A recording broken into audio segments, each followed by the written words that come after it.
Donc aujourd'hui on se retrouve pour une vidéo d'automne parce que vous avez été plusieurs à me demander des vidéos qui traitent de l'automne. Donc on se retrouve pour des boissons chaudes d'automne.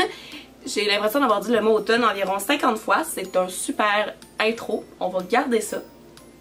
La dernière fois que j'ai fait une vidéo sur des boissons, j'ai fait une vidéo à propos des boissons Starbucks qu'on pouvait recréer à la maison. Mais il y a beaucoup de gens qui m'avaient dit qu'ils étaient déçus parce que il y avait beaucoup de boissons avec du café.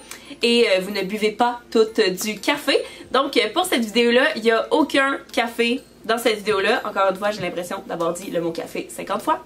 C'est super. Donc j'espère que ça va vous plaire. Si c'est le cas, n'hésitez pas de me le dire en commentaire et c'est parti! Pour le premier, on va commencer par un chocolat chaud au Nutella. Je dois dire que c'est assez sucré, donc on en prend une petite portion, mais c'est tellement bon, c'est comme crémeux, puis c'est épais. Donc on va commencer par prendre 2 tasses de lait et on va venir le faire chauffer sur le poêle. Ensuite, on vient rajouter une cuillère à table ou une cuillère à soupe, peu importe comment vous l'appelez, mais on vient rajouter 15 ml de poudre de cacao qu'on fait bien dissoudre. Puis, on va aussi rajouter 15 ml de sucre. Donc, comme je vous dis, c'est quand même assez sucré comme chocolat chaud, mais c'est très très bon. Et la touche finale, eh bien, on vient mettre évidemment le Nutella parce que c'est un chocolat chaud au Nutella. Donc, j'en ai pris une bonne cuillerée et on le fait fondre dans la casserole, puis on mélange bien jusqu'à ce que ce soit dissous. Donc là, je l'ai mis dans un verre, j'en ai renversé partout, c'était vraiment super. Et pour faire un petit peu de déco, ben, j'ai mis évidemment de la crème chantilly, de la crème fouettée et j'ai rajouté une petite Kit Kat pour décoration et voilà! Une boisson que je vois souvent, que je trouve vraiment réconfortante, donc c'est un thé chai latte. Donc premièrement, vous prenez évidemment un sachet de thé chai dans de l'eau chaude. Ensuite, on va rajouter un petit peu de sirop d'érable et on va venir rajouter un quart de tasse de lait. Donc moi, le mien, je l'ai fait dans un mousseur à lait, donc j'avais de la petite mousse sur le dessus, mais c'est vraiment optionnel, là. Vous pouvez le faire tout simplement dans le micro-ondes ou sur la poêle. Et ensuite, comme petite déco, vous pouvez rajouter un petit peu de cannelle si ça vous tente. Ok, ce breuvage-là était pas supposé ressembler à quelque chose de Saint-Valentin, mais je pense que c'est les seuls décos qui me restaient, donc bref.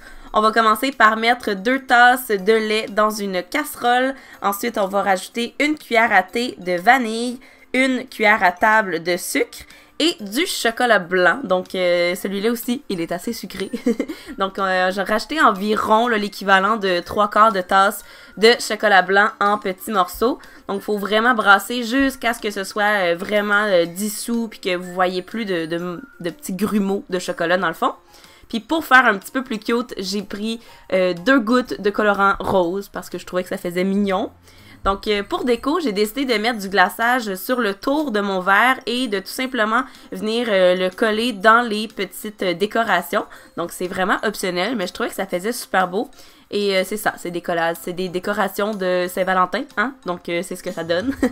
Donc là ensuite, j'ai tout simplement rempli mon verre, mis un petit peu de crème fouettée, de guimauve, de déco, puis ça fait super beau, mais c'est hyper sucré, donc je vous conseillerais peut-être de faire ce format-là pour 2 personnes parce que c'est très sucré. Je vous avertis, vous allez avoir un sugar rush après ça. Et finalement, c'est ma boisson préférée du monde entier, mais c'est la chose la plus simple. Donc tout simplement, vous avez besoin de vous faire un chocolat chaud de la façon que vous le faites habituellement, donc avec de la poudre ou des pépites de chocolat. Et vous allez rajouter un peu d'extrait de menthe et ça va vous faire un chocolat chaud à la menthe. C'est tellement bon, là. Moi, c'est vraiment mon préféré. J'en ai acheté de Laura Sécor, que c'est de la poudre à la menthe, mais si vous voulez le faire maison, c'est la façon, c'est facile et c'est délicieux. Donc voilà, c'était tout pour la vidéo sur les boissons chaudes à recréer. J'ai eu beaucoup de plaisir à faire ça, mais j'ai également eu un petit léger mal de cœur parce que c'était tous des boissons très sucrées et je les ai tous bu. Mais c'est pas grave, c'était mon déjeuner, c'est correct, c'est comme ça. Si la vidéo vous a plu, n'hésitez pas à le dire dans les commentaires, faire un thumbs up, vous abonner si c'est pas déjà fait. Et vous pouvez également toujours me laisser vos idées de vidéos que vous aimeriez que je fasse. Ça me fait toujours plaisir d'avoir vos idées. Donc j'espère que ça vous a plu, puis on se voit bientôt. Bye tout le monde!